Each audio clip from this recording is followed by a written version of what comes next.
if Cat makes All-NBA, his salary jumps up by $5.5 million next year.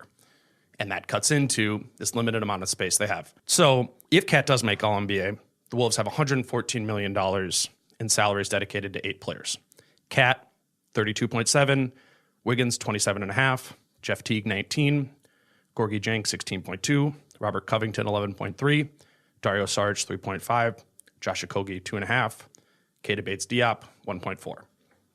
Altogether, that's 114.1. So that's already over the salary cap, which is 109. And then the number you need to look at is the luxury tax line. That's the space they have to work with. And that's 132. So we're talking about $18 million that the Wolves have to work with this summer. They have to fill out the rest of the roster, which is at least 6 more players. Yeah. One of those spots will go to their first round pick, which I estimated for this 11th. That's $3.5 million. So now you're down to $14.5 million left. So They have their second round pick as well.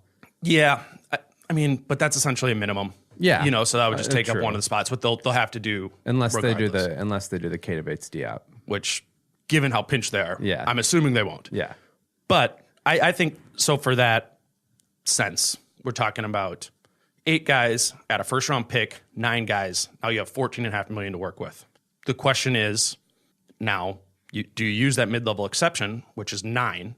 And if you do, which I think it's a safe assumption they will, now you're looking at only $5.5 million left for all of their free agents. Taj Gibson, Derrick Rose, Luol Deng, Anthony Tolliver, Jared Bayless, and then I think most importantly, Tyus Jones.